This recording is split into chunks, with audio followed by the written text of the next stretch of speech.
Come with me on a tour of Central Park South where I'll show you some of my favorite places and things to do south of the Jackie Kennedy Reservoir. We're starting our tour in one of the most lively parts of the park, the Mall and Literary Walk. This iconic walk is flanked with majestic American elms, artists, and statues. The walk leads you to a terrace from where you can see the beautiful Bethesda fountain featured in movies like Annie Hall and Enchanted.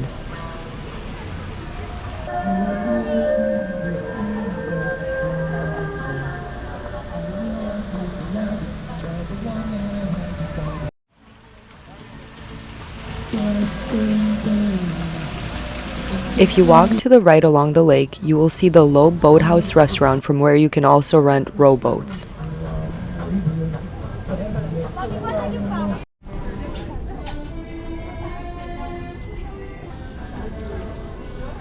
The path on the left will take you to the Bow Bridge and Central Park's Ramble. The Ramble is probably one of my favorite places in Central Park and maybe even all of New York. Here you can enjoy a woodlands escape where you will not even feel like you're in New York City. The Ramble was created as a rural escape from the bustling city of Manhattan that surrounds it. Hidden in the Ramble you can find streams, stone arches, a small waterfall, over 200 bird species, and even a hidden cave.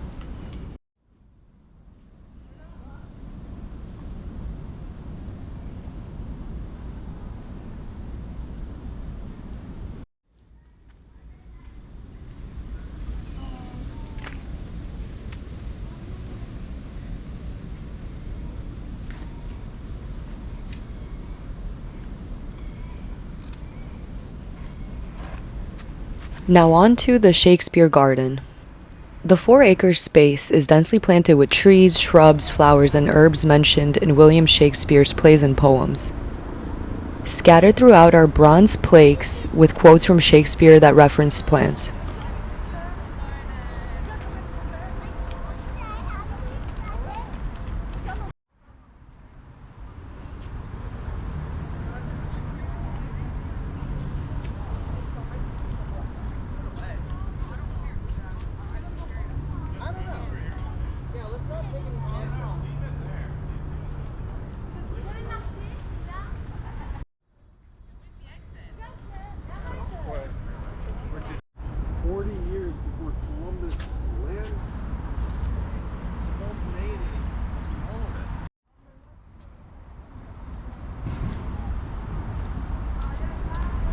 Walking up a little further, you will see the Belvedere Castle with beautiful views of Central Park and the Great Lawn, where you'll see New Yorkers picnic and hang out with friends, usually on the weekends.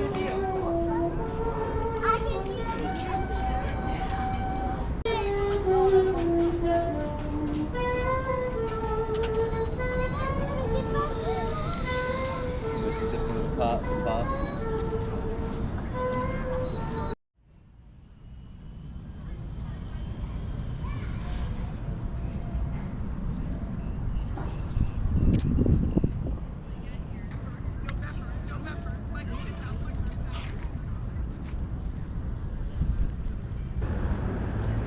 And a little further north, you'll reach the reservoir named for Jacqueline Kennedy Onassis, who used to jog here.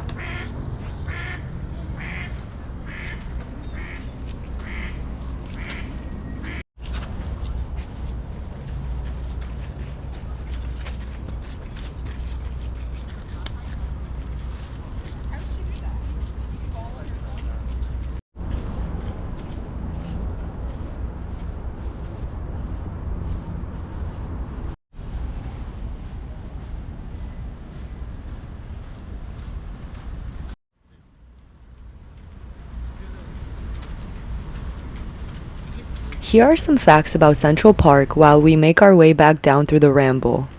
The park is enormous. At 2.5 miles long and a half-mile wide, the park is bigger than Monaco.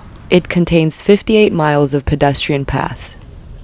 It is also the oldest public park in the U.S., with planning approved in 1853. Central Park was once known as Seneca Village, a settlement founded in 1825 by free African Americans. Several rare species have been discovered here, such as a new species of centipede in 2000 and a brand new type of fly in 2017. Found another creek. Central Park is one of the most visited and filmed locations in the world.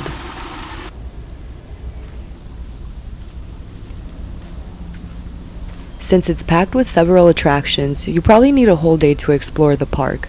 However, if you're on a time crunch, I would suggest at least 3 to 4 hours to glance through some of the best places that Central Park has to offer.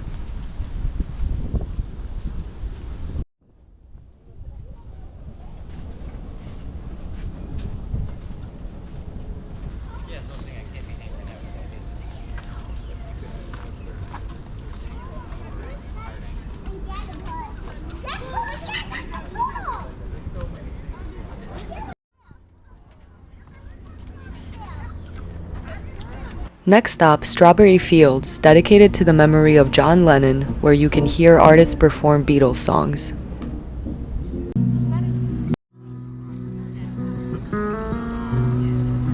Imagine there's no heaven above us on the sky. Imagine all the people living for today. Quick side note, Central Park Conservancy hosts free evening films during the summer. Now on to Cherry Hill, named for the cherry blossom trees that bloom here during the springtime and often mistaken for the famous Friends Fountain. The actual one is in Burbank, California. From there, you can stroll down a secluded cove on the lake with a small pavilion for quiet contemplation or weddings. Sometimes you'll even see people fishing here. It's one of the few locations in the park where you could get a permit to fish.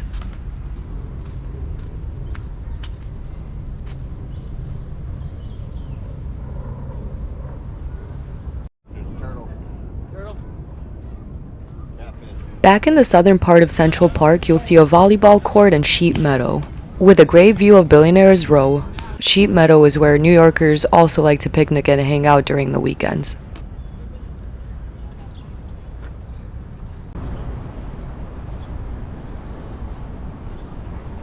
Even further south is the Chess and Checkers house, where you can play games with your friends and family.